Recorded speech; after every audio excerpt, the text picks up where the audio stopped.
ο οποίος ηγείται της Google Assistant στην Ελβετία. Ο Yariv προέρχεται από το Ισραήλ, έχει μεγάλη εμπειρία στο επιχειρηματικό κομμάτι και είναι σήμερα εδώ. Είχα την τύχη να το συναντήσω πολύ λίγο, να σας κάνει μια πολύ ενδιαφέρουσα παρουσίαση. Δεν θα πω άλλα εγώ.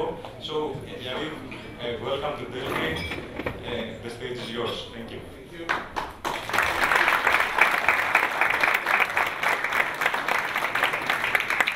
Hi everyone, and thank you for having me. It's an amazing event and a beautiful location. So I feel privileged and honored to be here. So I'm a Google product manager, which basically means that ever since I was a baby, I loved products and technology. I was fascinated by it.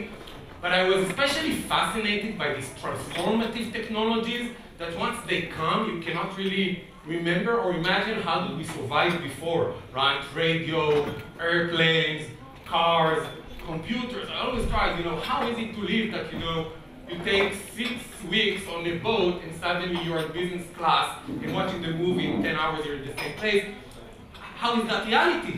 So when I started my career quite a while ago, I felt very lucky to have experienced a very similar transformation, which was basically the connected PC. The internet came and shifted us from a physical world that we had to go to physical location and get physical goods, whether that was to get tickets or to the post or to search a shop, to a digital world where we could actually consume digital goods from the convenience of our home.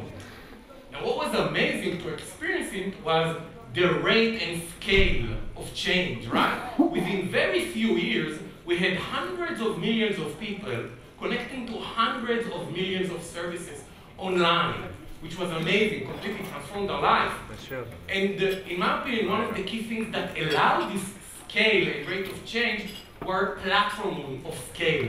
We had browsers and search engines on the user side, and we had data centers that then made it very easily for any developer to build a website and then reach the hundreds of millions of people at their home. It was very easy for both sides to connect. And then of course it changed our life, the way we use technology, and it changed business and industries, and if you look at some of the most giant companies, they emerged only as a result of that change. So I felt very happy, and I felt this was kind of a once-in-a-lifetime experience. But then less than 10 years later, even a bigger transformation happened, right? And this is when we moved to a mobile world.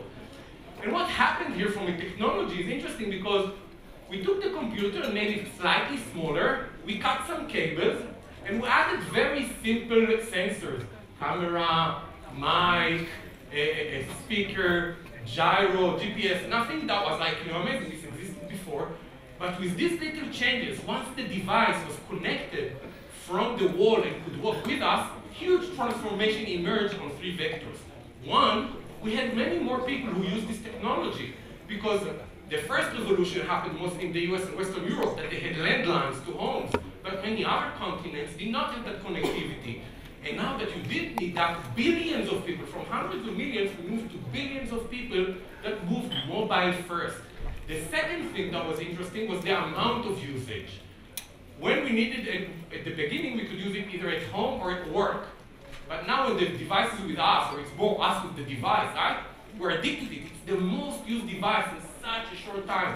Once it's with you, and all you need to do is to take it out of your pocket and turn it on, the usage went 10x compared to before. But the most fascinating things that happened is that totally new classes of usage emerged, right? So all these selfies did not exist before. All this messaging, navigation, all the sports activities of tracking me, checking into a place, email on the go, news on the go. This did not exist, and no one could imagine until the device was here with the different sensors and stuff. And once again, of course, it changed our life and changed the technology. And if you look again, there were platforms of scale. This time, we had the towers that connected on the backend, and we had the smartphone and the app stores to make it very easy for anyone, anywhere to build an app, and very easy for any person then to find it and use it. Right? So again, we have billions connected to hundreds of thousands of apps very easily because of these platforms of scale. And what I think that is very exciting, I think we are now experiencing a third revolution of that kind, which is even bigger than the first two, and it's powered by AI. And I call it the paradigm shift to natural UI, natural user interface.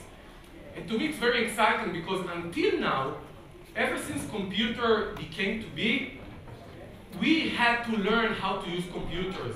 There are Windows courses, Office courses. You learn how to use a Macintosh. You learn how to talk in the language of computers. We're now shifting with the power of AI, where computers are learning to speak our language. They are adapting to humans, right? They are going to interact with us the same way we interact with each other. We can speak to them in natural language. We can use context. We can use elements of personality like humor and jokes even. We can maybe show them stuff and point and refer to it just like we interact with each other. And this is all powered by capabilities of AI. Okay, so that's cool for a geek like me that is excited about AI and technology. Why is that such a big revolution? Why should you care? Why should you get excited? So I think if you think before on the three vectors that happened with the previous two revolutions, right? We had many more users, much more usage, and new classes of usage. So, one, as we shifted to mobile, we got more users, but now imagine that all you need to do is speak to it. Everyone knows how to speak and express an intent ever since we're two. The problem is how to make us shut up. Alright, so now we're currently, if we're using natural UI, natural language, it's the most universal, the most robust, the most natural user interface that human can use. Anyone can use it, regardless of how old you are, how educated you are, do you know or do you not know how to use technology, you just need to speak, and it's the burden on the machine to understand you. So I expect much more people to use it. The second thing is while a lot of people are using the internet, the sad truth is most of us are using it for very basic things, right? We use it for chat, we use it maybe for news, we use it a little bit for search, but how many people are really ordering stuff online, buying, banking, insurance, renting a car, and ordering from the local grocery? It's hard, it's complex, it's big UIs, but imagine, all I want to say is, find me a ski resort for my family of 6 from the 9th to the 15th near the gondola, and it just does that. Or I can say, I want to see a movie tonight. What movies are showing nearby? And it just does that, right? It levels the field between the power users that knows how to use technology to all the rest of us humans. But the last thing that is very exciting for me is the new ways of using. Again, once we had the phone with a camera and a bunch of stuff, totally new classes of usage became to be.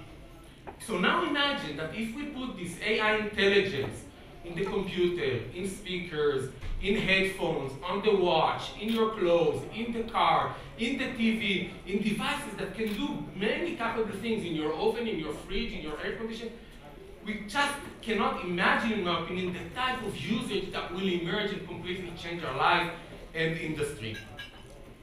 But if you remember what I said before is that you need platform of scale. In order this really to reach the billion of people and allow everyone to develop this, you need something that will make it very simple for providers and suppliers to meet. And this is basically where platforms like the Google Assistant, the digital assistants are trying to play. We want it made very easy for a service provider to take their existing things that they know how to build and map it to intents, to ways that people say it. And we want to make it very easy for people to just say it. And all the rest of the complexity, we take responsibility over it. So this is like kind of, if I look what is the vision of this, is really to be that platform that understands language, that understands context, and can translate it to the way computers work and to the way people work. So I've been hand-waving a lot talking about this. So now we'll do something that usually is considered crazy, and I will show you a live demo of where the state of the art of the industry is in terms of this language and world understanding. I'm going to show it from my phone, so this is, there is no tricks or hacks or anything. This is actually, everything is launched and alive. Everything that I do, you can actually try at home.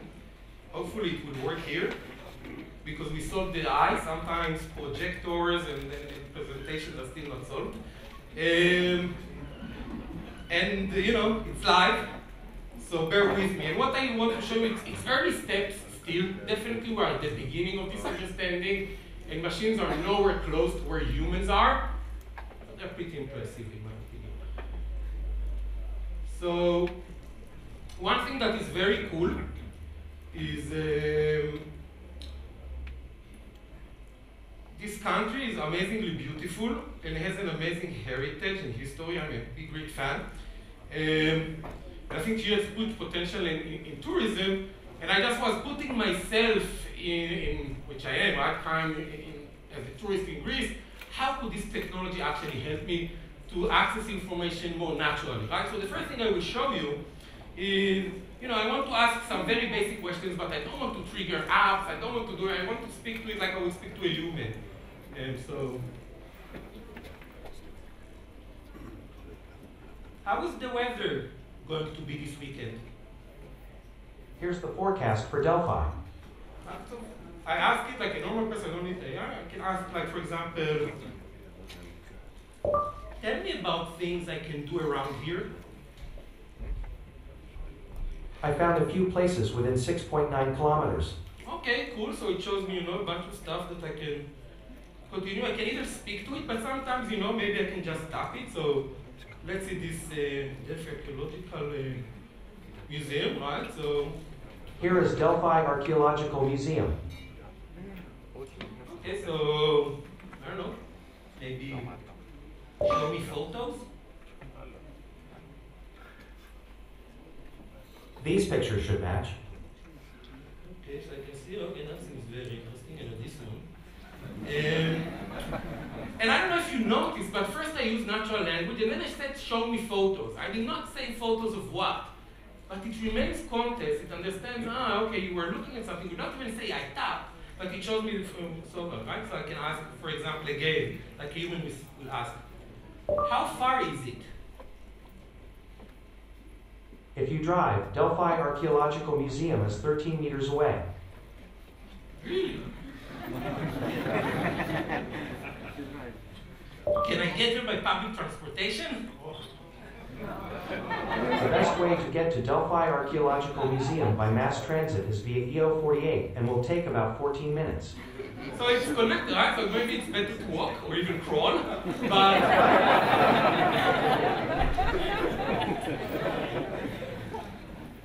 But the cool thing, right, it understands me, it understands my intent, even when I phrase it in a contextual way, and it connects to information in the world, right? It understands to connect these pieces. Right, and then I can actually take it back to my world and say, remind me to go to the museum tomorrow morning. Okay, I'll remind you tomorrow at 8 a.m. Right, so very neat. So I did now, I created the reminder, I discovered without triggering any app, without doing anything, I was just speaking to it. So this again requires understanding of natural language, understanding of context, understanding of the world and entities. But we wanted to go deeper in understanding the world, and we also wanted to take advantage of all the existing ecosystems. So for example, the web, right? So I can say something like, show me Donald Trump's last tweet. So this is very fascinating because this is a very different understanding of the world. Now it understands the web. It understands that when I'm showing, and showing me is a very hard thing to understand. It's very generic. And I'm using this word tweet. I'm not sure if it's a word in English. But it actually learned to understand that tweet relates to Twitter. It actually checks if there is an app. There is no app on my phone, so it goes to the web. But it also understands that within my sentence, I don't want just to open Twitter. I want actually to go to the most important person on Twitter these days, right? and actually watch his last tweet. So again, if we're talking about making any user super user, this is just a great example. But we even wanted to go more and take advantage of some of the capabilities of other AI capabilities. So one of the very, very cool things that AI can do is translation. And we said that it's nice that you are actually talking to a machine, but wouldn't it be nice if it can also help talking with humans? So we said, okay, I come to Greece, I want to talk with all of the nice humans, some speak English, some don't. Right, so can we actually solve that problem? And I would like to invite my very good friend, Maria. She heads marketing for Greece, and a good friend. And we're going to try even a more crazier demo now, live. So Maria, forget English, you know, only Greece. And let's say I'm on the street, I need some help, and I want to talk to someone, and apparently she seems very nice, but doesn't speak English, so. Be my Greek translator. Magic. So now what we created here, we tried to create an assistant that can actually listen to two sides, one speaking one language, the other one speaking another language, and just bridge that gap. Let's see if it will work.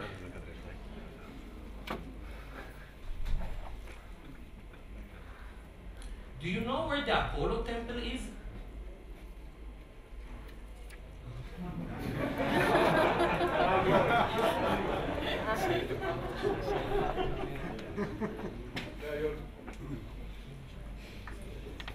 You lost the volume for some reason?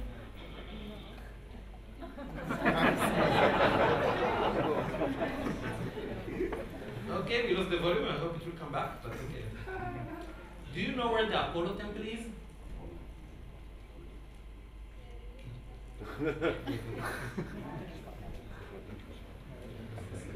The word Apollo is the problem. Yeah.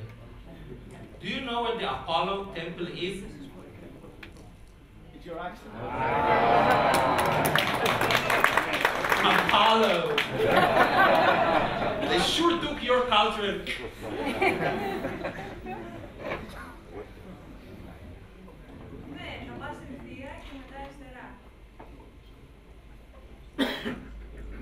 Is it nice?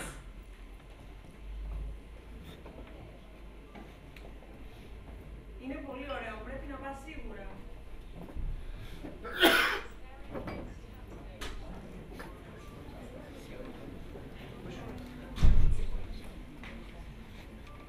Thank you.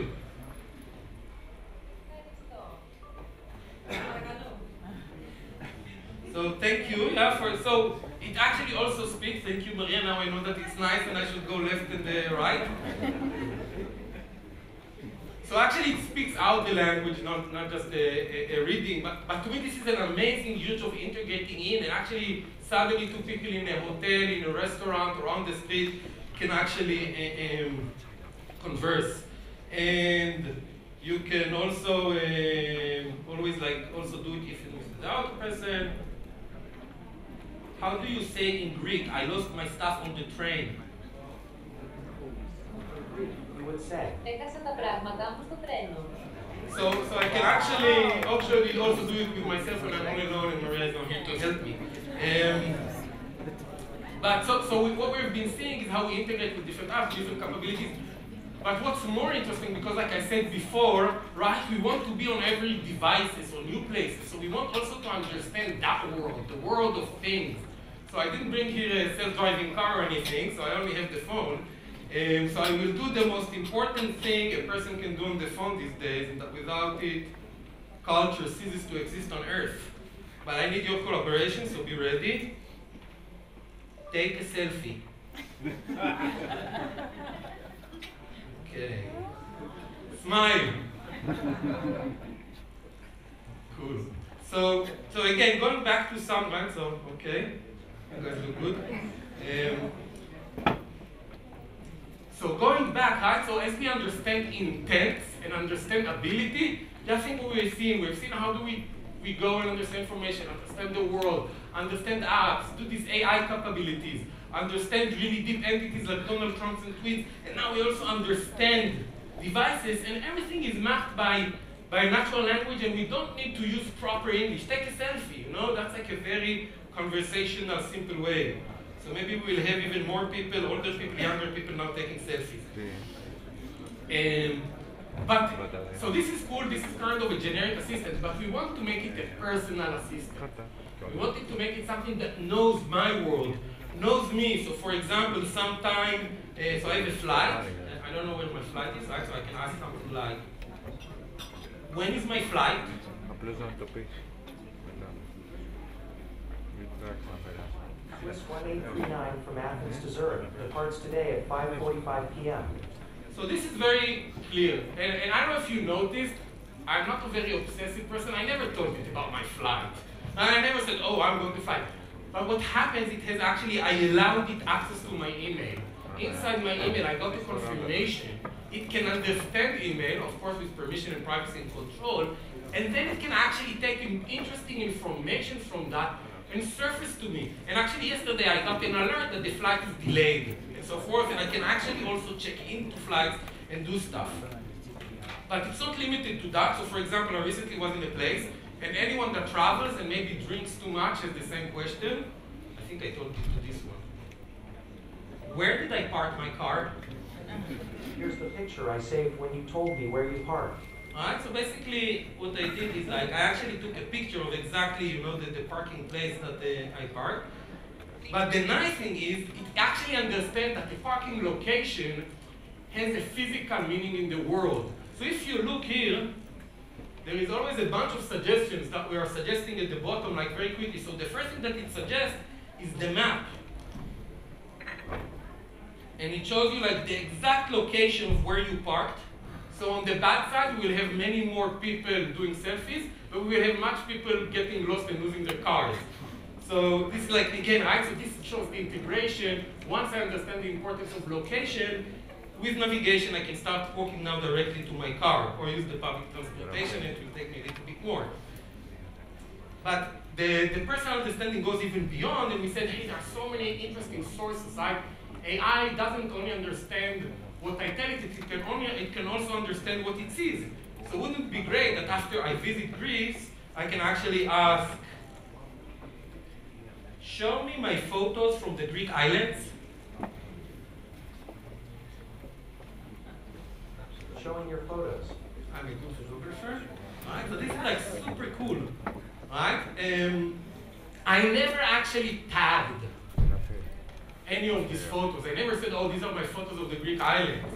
But it understands the location, so it can actually give it to me, right? Like maybe try something like, we can show me photos of my family in the mountains.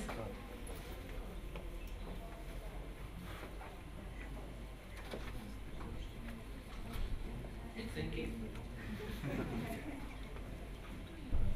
Showing your photos. Right, so actually it understands who my family is, it understands what is a mountain, and it's this connective tissue on top of everything. And if you give it, I'm sure that a lot of people here don't know exactly, if I don't have this thing, if I want to find these photos, what do? I scroll forever, right? Something like that. So this is all cool, and I think we've seen a lot of the intelligence here, but what we really want to do is to make this a platform, and a platform is not worthwhile unless you integrate it with an ecosystem. So we actually already opened an ecosystem and allowed companies and services to build their own actions, and we make it very easy. So let's show an example. I'm very grateful for Google for sending me here. So I want maybe to buy someone flowers, so I can say, talk to 1-800-Flowers. All right, here's 1-800-Flowers. Hi there, welcome to 1-800-Flowers. I can help you send a gift for any occasion. Let's get started. Pick from one of our best-selling gifts.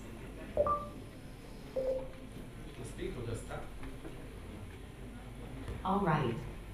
What address should I send this gift to?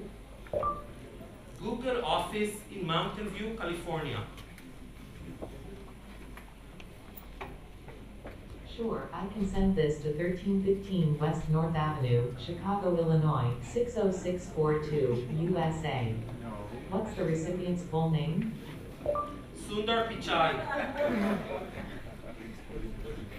And just in case we need to get in touch, what is the best phone number to use? No, I don't think I'm going to give it Sundar's phone number. So basically we give again, right, like all the understanding and intelligence and ability to interact with this system is also actually to other places, and it's very easy for them. They connect to their existing system, they don't need to do anything special to build, and we just give them a very easy UI to express very shortly a few examples of what will trigger that, and we take the rest of the hard work to make it work. But before I finish, sometimes you cannot talk. Some things you cannot explain. Right? So for example, I go around, I don't know if you see this, like kind of an eye test, but this is a photo from somewhere here that I saw, and I want to ask, what is that? Right? So I cannot express that in any natural language. So what we did, we added eyes to the assistant. Right? So this is the photo. Right? So I can ask, let's see if it will work. I can show. Can show it here, and then you'll see in a second. Okay.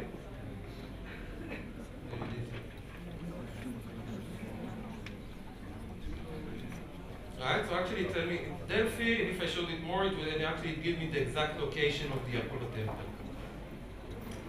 So this is very cool, and of course, as we want to, now I didn't give it any clue, right? Like just like look, so what you see, and of course you can do it on products, you can do it, or remember this on a note, you can look at the business card and it will save it. So actually it has all the capabilities of eyes.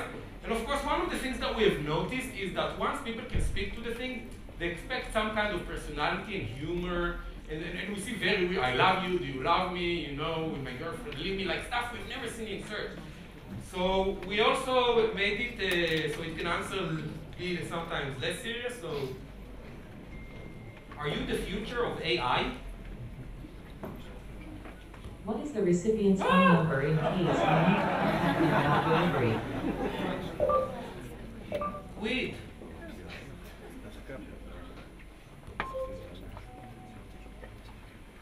I would rate it, I don't know, 3 no. Are you the future of AI? My intelligence is artificial. It's true. So you can ask it, you know, can you sleep? My devices don't work well in water.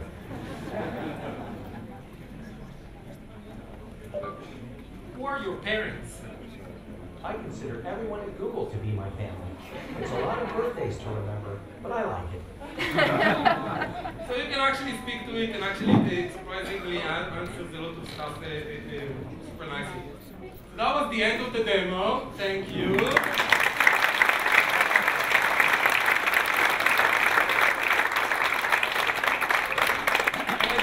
Summarize what we have seen, right? So what I told you is like we're going to see really state-of-the-art where things are, and what are some of the components that we're building to build that next AI. Right? So we've seen speech recognition.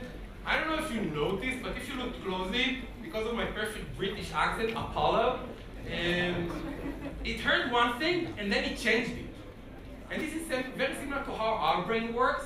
We hear and then we actually, oh, that doesn't make sense. Oh, maybe like, and this is like, so it's speech, but it's not just the voice, it's additional signals, what makes a reasonable.